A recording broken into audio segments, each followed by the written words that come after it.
Si air dikit. Ada sob, ada reaksi. Tuh langsung panas ya. Langsung keluar uap ya. Panas ya. Keluar asap tuh. Assalamualaikum warahmatullahi wabarakatuh. Masih dengan Nadine Elektro, tutorial perbaikan seputar elektronik. Terima kasih sudah menonton video ini. Semoga kita semua selalu disehatkan dan dimudahkan rezeki, amin. Oke, pada video kali ini saya akan share lagi merakit sebuah alat ya. Alat kompor induksi sederhana sob ya. Kompor induksi sederhana, tapi nanti manfaatnya insya Allah ya sangat bermanfaat. Oke, alat-alat yang kita butuhkan yaitu tentunya ini satu buah heatsink dan dua buah TR MOSFET di RF Z44 ya. Ini sudah saya pasang di heatsink. Ini karena heatsinknya satu buah, jadi kita harus dilapisi ini isolator ya, seperti ini. Dan untuk bautnya pun kita memakai mata ini ya, biar tidak short antara drainnya, tidak beradu ya. Oke, mungkin sudah dimengerti. Selanjutnya kita siapkan sebuah dioda IN4007 ya, yang mana pada katodanya jangan terbalik. Ini yang ada putihnya, yang ada tanda putihnya sebelah sini. Kita solder di bagian tengah sini ya, tengah MOSFET seperti ini. Dan untuk bagian anodanya yang tidak ada tanda putihnya alias minusnya, kita solder ke bagian gate ya, gate yang MOSFET satunya yang sebelahnya. Oke, seperti ini. Kemudian kita siapkan juga satu buah dioda lagi sama IN4007 ya. Anodanya kita solder juga di sini di pin tengah ya, pin tengah MOSFET yang ini seperti ini. Kemudian untuk yang pinggirnya, untuk yang anodanya yang tidak ada tanda putihnya, kita solder di pin gate MOSFET yang ini ya. Jadi kita silang-silang ya. Nah, seperti ini. Oke. Mungkin bisa dimengerti sampai di sini, mungkin bisa dipahami ya. Jadi untuk dioda ini kita solder di tengah ya, katodanya, kemudian ke pinggir yang ini sebaliknya. Oke, bisa dimengerti. Kemudian kita lanjutkan dengan kita siapkan sebuah resistor ya. Resistor ini 330 ohm. Kita solder ya kita solder di sini di bagian gate MOSFET seperti ini.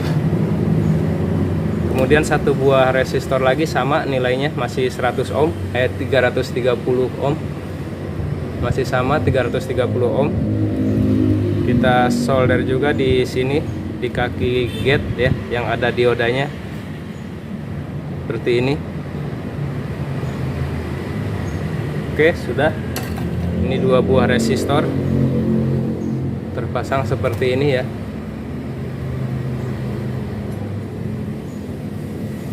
Mungkin bisa dimengerti ya. Kemudian kita siapkan kabel kawat untuk menghubungkan antara kaki ini sos ya, yang paling pinggir. Nah, dan sos satu lagi kita solder juga di sini, kita satukan ya.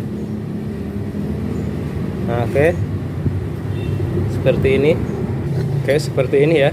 Jadi untuk kaki pinggir MOSFET ini, pinggir sebelah sini sosnya kita gabung ya, bangkai kawat ini. Jangan sampai beradu ya, jangan sampai beradu, kita kasih jarak. Selanjutnya kita siapkan, nah ini saya ada kapasitor ya, kapasitor cabutan. Ini tertulis di bodinya 475J 400 volt ya, berarti 4 mikro ya, 4,7 mikro ya. Ini satu buahnya, jadi 4 buah atau 3 buah bisa ya. Kita paralel seperti ini ya, kita solder paralel seperti ini, boleh bolak-balik ya. Kemudian kita solder ke ujungnya ini, ke sini ya, kaki tengah MOSFET ya, ke kaki drain ya, ujungnya ininya ke kaki drain. Kemudian yang satu lagi sama, kita solder juga ke kaki drain ke sini. Oke, jadinya seperti ini ya.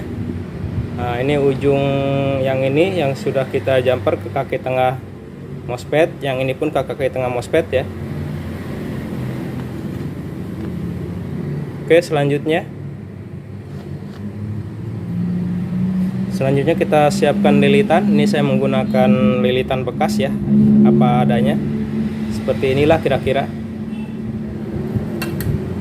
Nah, kita solder di sini ya. Nah, 2 buah ya. Satunya kita solder juga di sini. Oke, jadinya seperti ini ya. Jadinya seperti ini. Nah, mungkin bisa kelihatan ya. Oke, selanjutnya kita siapkan kawat juga ya, kawat jumper untuk menggabungkan ini lilitan ini. Nah, antara lilitan ini dengan ini kita gabung.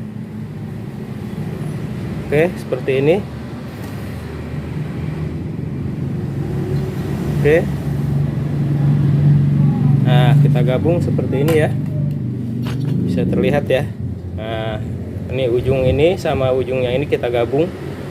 Kemudian untuk resistor kita gabung juga ke sini ya. Untuk resistor kita gabung juga ke sini, ke ujung sini.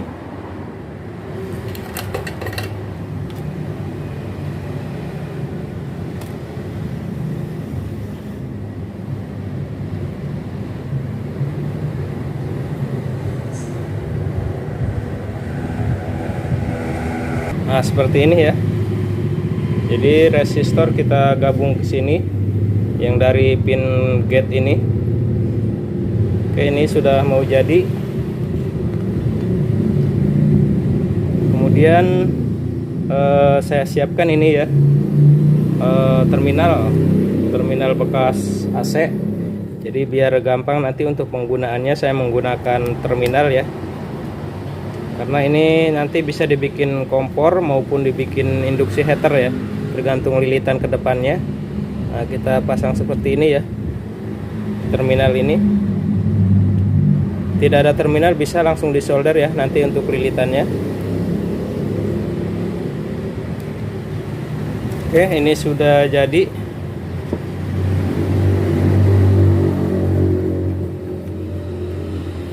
Sekarang tinggal saya siapkan untuk membuat kumparan buat kompornya ya.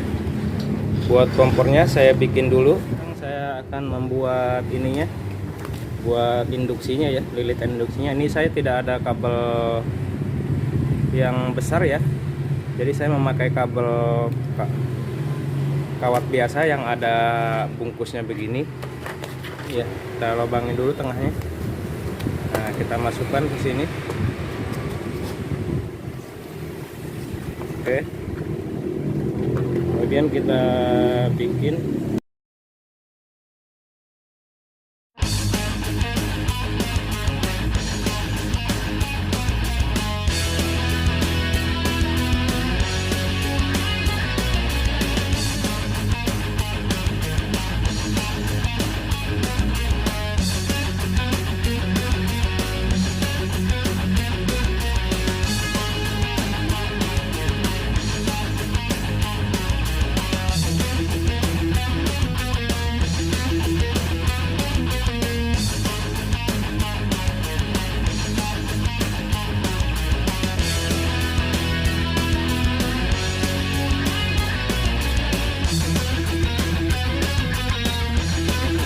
Ya, untuk kumparannya kita bikin seperti ini aja dulu, dari kardus ya, dengan kabelnya ya.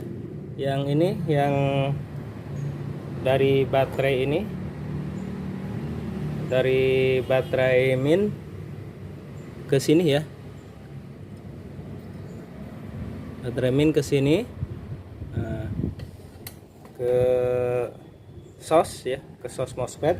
Kemudian untuk plusnya ke sini ya, ini kawat yang tadi di jumper ke lilitan. Nanti penggunanya seperti ini. Untuk plusnya di sini ya. Oke, lanjut kita coba. Oke sob, ini akan saya coba beberapa bahan yang bisa digunakan pada kompor induksi sederhana ini. Ini saya menggunakan aki 12 volt ya untuk supply-nya. Ini pertama saya gunakan stainless ya. Stainless yang biasa buat kobokan itu ya, kobokan buat habis makan. Coba kita simpan di situ apakah dia bereaksi. Nah, ini sudah nyala. Ini saya pakai kipas biar tidak terlalu. Coba saya kasih air apakah ada reaksi. Ternyata ada sob. Dia ada reaksi ya. Nah, tuh mendidih airnya. Airnya mulai mendidih. Tuh. Ya, airnya mulai mendidih ya. Tuh. Ternyata untuk stainless itu ada ya, ada reaksi. Kita matikan dulu. Kita matikan lagi. Nah. Oke, ini lumayan panas. Saya pakai tang ya. Untuk stainless ini dia ada reaksi ya. Nah. Kemudian ini saya gunakan bahan apa ya, ini namanya aluminium ya. Aluminium yang biasa buat cetakan kue bolu ya, kalau tidak salah. Coba apakah dia reaksi atau tidak. Saya nyalakan lagi. Oke, sudah saya nyalakan. Ternyata tidak reaksi sob, tidak ada panas. Tidak ada panas ya. Aluminium ini tidak bisa digunakan ternyata. Oke, kemudian untuk bahan yang tiga ini masih stainless ya. Stainless, kaleng stainless ya. Coba saya taruh di sini apakah ada reaksi. Kasih air sedikit biar terlihat. Nah, ternyata dia reaksi sob. Reaksi tuh keluar mendidih ya. Untuk ini bahan ini mendidih. Nah, tuh terlihat ya, airnya sudah mulai mendidih. Airnya sudah mulai mendidih sob. Oke. Nah, ini apakah panas untuk MOSFET-nya? Tidak terlalu panas sob ya. MOSFET-nya adem karena sudah saya kasih kipas juga untuk jangka panjang lebih tahan. Nah, ini mendidih sob. Ini sudah mulai mendidih. Oke, saya matikan dulu. Ternyata untuk bahan stainless ini bisa ya. Saya ganti sekarang. Oh, panas sob. Ini sangat panas sob. Mendidih ya. Nah, sekarang saya coba memakai ini ya, nampan ya. Nampan stainless juga.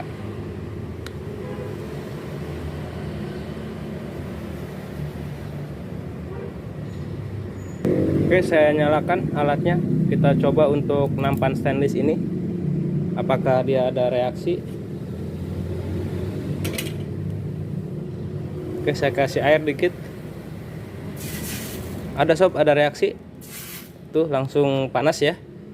Langsung keluar uap ya. Panas ya. Keluar asap tuh. Ternyata bisa ya. Oke. Berarti ketiga bahan tadi yang ini bisa. Ini juga bisa ya. Yang tidak bisa hanya dari bahan ini ya. Bahan aluminium ini tidak bisa sob.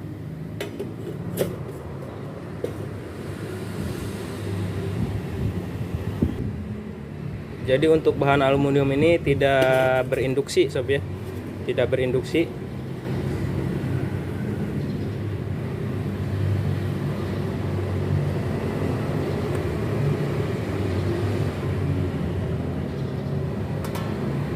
Sekarang akan saya coba untuk memasak air ini ya, 1 gelas ya.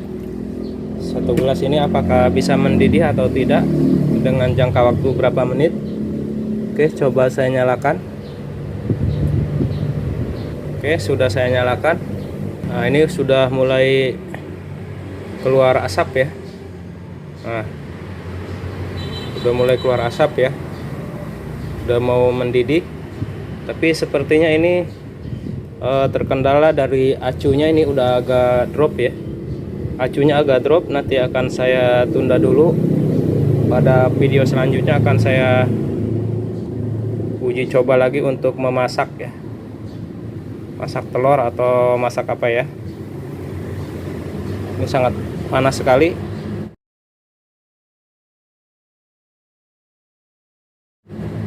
Oke, untuk uji coba kali ini sekian dulu. Semoga bermanfaat ya. Akhir kata dari saya Nadin Elektro. Waalaikumsalam warahmatullahi wabarakatuh. Sukses selalu.